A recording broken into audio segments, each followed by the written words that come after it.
We also want to welcome back Ray and Linda. Ray and Linda. They found their way all the way from Iowa back to Arizona. And Linda rode with him the whole way.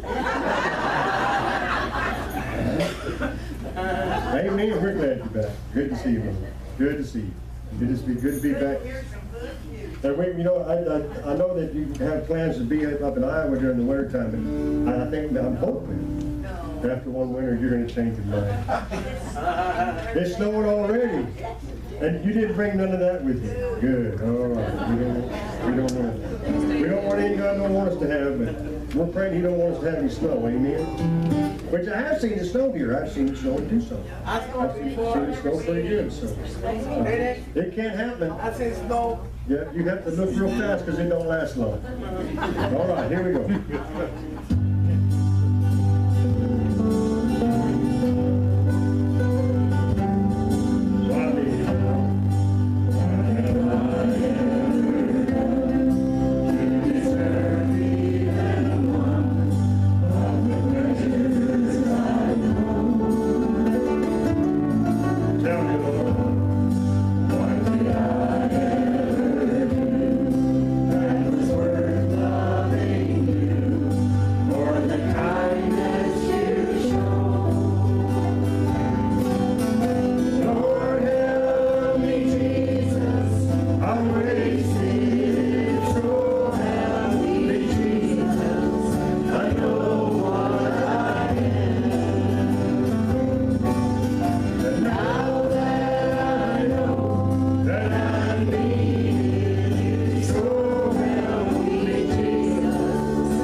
Let's take a little break right there. All right.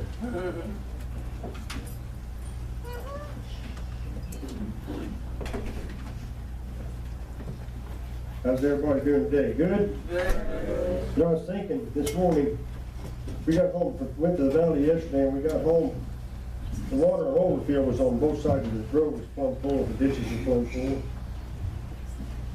So I was thinking about when David prayed that it would not rain.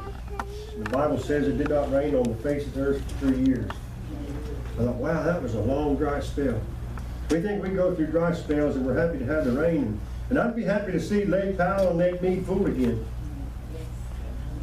And so with this rain, that surely contributes to that, and the snowfall that the Farmer's Almanac says we're going to get may just do that, but it's a lot of water down. But you know, it's just an amazing thing how God provides for us in a way that sometimes it seems a little frustrating and a little like it's more than we need, but He knows what we need. Amen. When we come to the place that we understand that He knows what we need, it's a whole lot easier to look at the circumstances and say, wow, look at all the rain the Lord has given us in abundance. And so we have to always remember that God is still in control, and the things that are going on, He knows about, and He prepares even before. He says, I prepare your path before you go. You can make your plans, but I'll direct your steps. So if you trust the Lord, hey, we're rejoicing, amen? We're just rejoicing. In 1989, country music artist George Strait released a song written by Dennis Atkins called An Ace in the Hole. And by coincidence, or maybe not, oddly enough, the name of his band is the Ace in the Hole Band, which was the Ace in the Hole Band and George was just the lead singer before he became George Strait. But the Ace in the Hole, by definition, if you look it up, it's a hidden or secret strength or unrevealed advantage. Now, we know that the Ace in the Hole describes part of a poker hand called stud poker, where you get a card face down, and your first card is a face down card. And you get that card. And if it's an ace, then you've got a pretty powerful hole card, what they call a hole card. Nobody knows what you have, everybody has their own, and you have your own hole card. You have your ace in the hole. And it's there, and you know it's there, and depending on how the hand plays, you know that you have this extra secret, hidden or secret strength that is unrevealed. Nobody knows you have it. But if you don't play the hand all the way out, the ace in the hole doesn't really do you any good. You sit through the whole game and you know you have this ace in the hole, and you don't finish up the game because you get intimidated by the bet or intimidated by somebody else's cards, and you don't think you're guessing. You're having to guess what they have in their hole cards. So you're guessing it, and the whole time it's a guessing game, and we allow that uncertainty of what's going on to cause us to sometimes fold and withdraw from the game and never ever get to use our ace in the hole. Now, the theory, the philosophy of an ace in the hole, having something extra or something put away for some time that we perceive we might need it, applies to a good part of our life. When you get a job and you apply for a job, I know for me, when I would apply for a new job somewhere, I would ask, how much sick time do I get? How do I accrue my vacation time? I want an ace in the hole. I want something that is accruing, something that's going on that's extra that I might need someday. And it can be that, it can be a whole lot of different things. Putting money away in a retirement account. Yeah. You're putting it away, you're planning on using it, you have your ace in the hole. And for every person, you can ask everybody here what amount of money would be in a security account that would be good enough to suffice for their perception of what they're going to need, and it'd be different for every person here. Yeah. Some people say, I don't need no money to pay. Whatever I have is enough. Whatever God provides is enough. Some people I know a man that no number is big enough. Don Malone, no matter how much money he has, it's not enough. He needs more. Ted Turner's the same way. They need a lot of money to have that security, to be able to have that ace in the hole as they perceive it. But see, it applies to everything in our life. We look for that little extra. When we bought our place, and I knew we was going to be using wood for heat, a wood stove for heat, we'd have 6 cords of firewood. Now, I don't know if it'll be rotten or the termites will eat it before we use it all, but it's there. At least we'll be warm until we run out of wood. But see, we just do that almost instinctively, preparing for another day. Preparing for something I might need. I buy the hats that I buy, that's my felt hat, but the straw hats that I buy the banana leaf, the palm leaf type of hat. Because they're very durable, you can get them wet, you can shape them up, you can fix them, and you can wear them until they just don't fall apart. They just wear. Well, I had one of my hats got rained on, and it kind of curled up to the sides, and so I thought, well, I need to reshape it, and the way you do those, you just dunk them in water, and shape them up, and hang them up to dry, and they'll dry just like you shape them. Well, so I did that, like Friday, and I found it this morning still on the clothesline, and it was a bit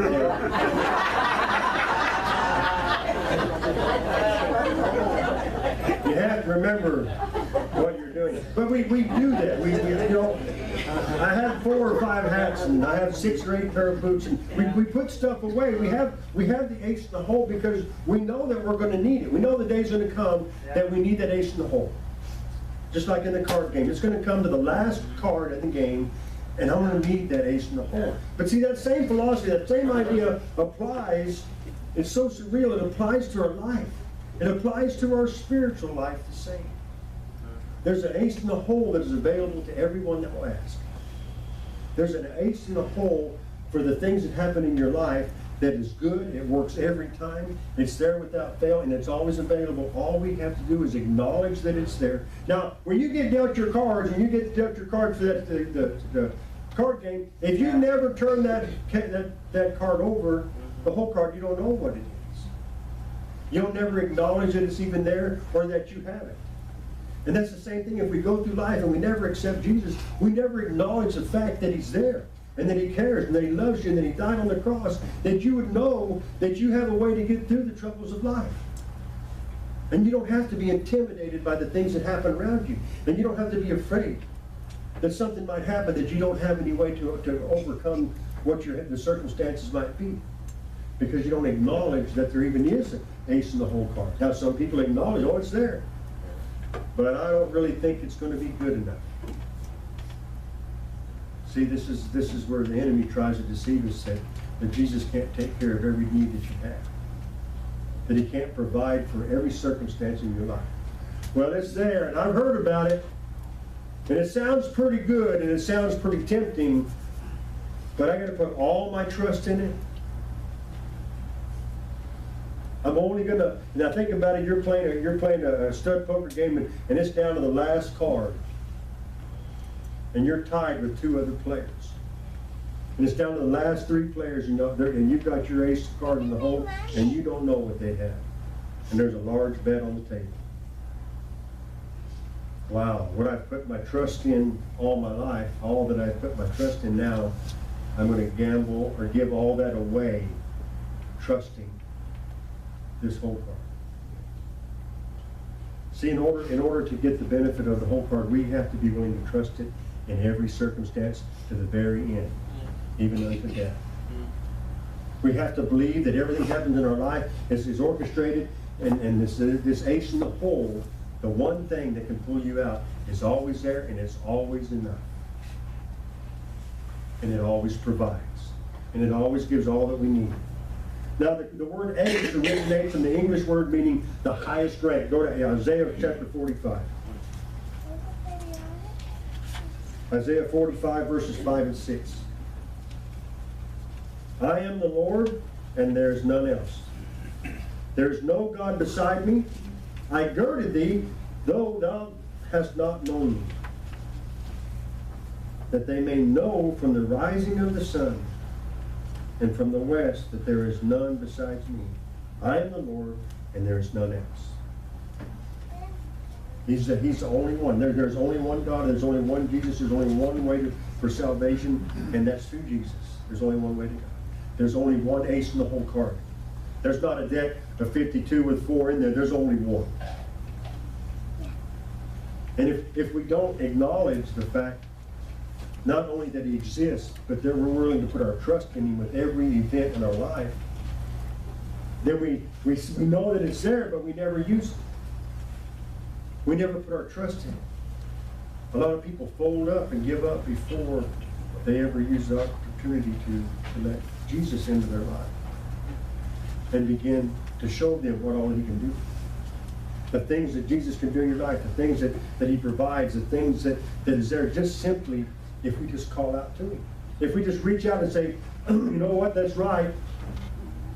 This is a wicked world that we live in, and nothing has any value really. We see everything in the world deteriorate at one time or another. I was telling Gary, I'd like to go up on vacation up into Iowa and Wyoming and see some of the old ghost towns, because the environment up there, they don't deteriorate near as fast.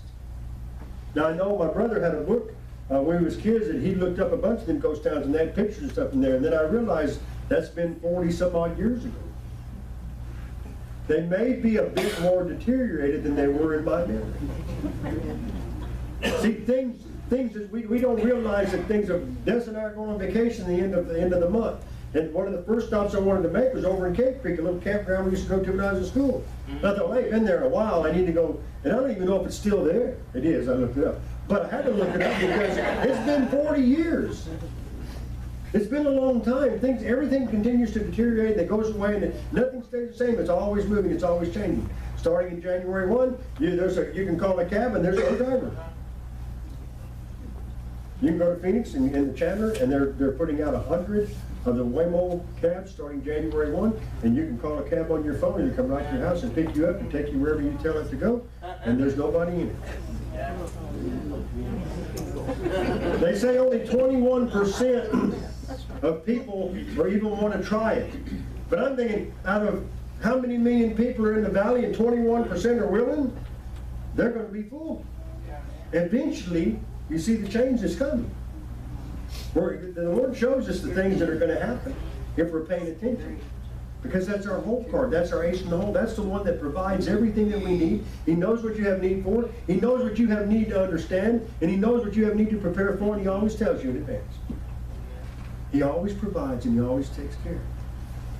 He's always there. Go to Jonah 2. Jonah 2 verses 1 and 2. And Jonah prayed unto the Lord his God out of the fish's belly, and said, I cried by reason of mine affliction unto the Lord. And He heard me out of the belly of hell, cried I, and Thou heardest my voice. See, sometimes we think, well, what am I going to do? We don't really, we know the ace of the whole card is there. We just really never put our trust in it to where we begin to use it. We begin to acknowledge it. We begin to just really. You need to think about it this way. If you've got an ace in the hole that you can use, and you need to wear it out. You need to get in the habit of using it so much that you can't read the ace on it anymore.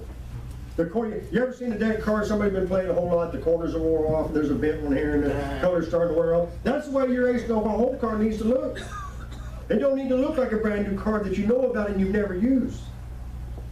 Because if we don't acknowledge God in our life and allow Him to begin to work, He's just sitting there waiting on us to call on Him. Jonah sat in the belly of the whale 3 days before he decided, you know what? It's time for me to do something. And I've done all I can do, and there's nothing else I can do. All I have is my ace in the hole card. All I have is my ace in the hole. All I have left is God. Don't wait till that point in your life. Give God a chance to begin to work in your life as soon as you acknowledge it. When you recognize that's real and that's there, and the Spirit convicts you that God is really real, I'm going to try that out. Or I'm just going to be stubborn and say, no, I don't know if I want to put the world convinces us not to put all your eggs in one basket. Well, my friends, you can put all your eggs in that basket. You can trust God with everything in your life. Every little detail, every large event, every circumstance, everything that happens, you can put it all in that basket. You can trust your ace in the hole. You can trust God. He tells us to seek Him out in everything. And yet we give our life to God and we trust Him with our life and we proclaim Him as our Savior, and then we wait until we're in the belly of the whale for 3 days. And maybe I need to pray. Yeah. Maybe I need to ask God. Maybe God can help me in this. I'm not sure what else is going to happen in this world. I'm not sure what's going on, and if that's really what I need to do, my friend, it's what you need to do every single time.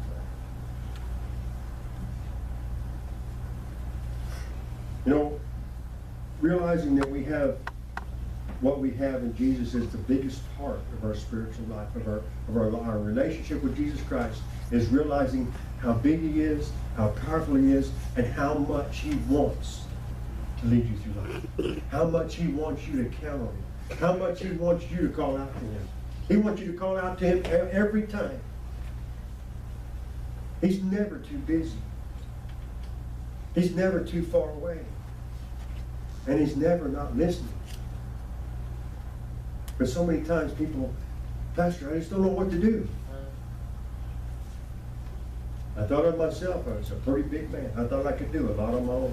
The song sings all about it. Until I finally realized, you know what, I need to play my whole card. I need to give up all this stuff that's in the world and all the stuff I've been hanging on to, hoping it would get me through. Then I need to put all that aside. Then He said, you know what, Jesus, I need you in my life.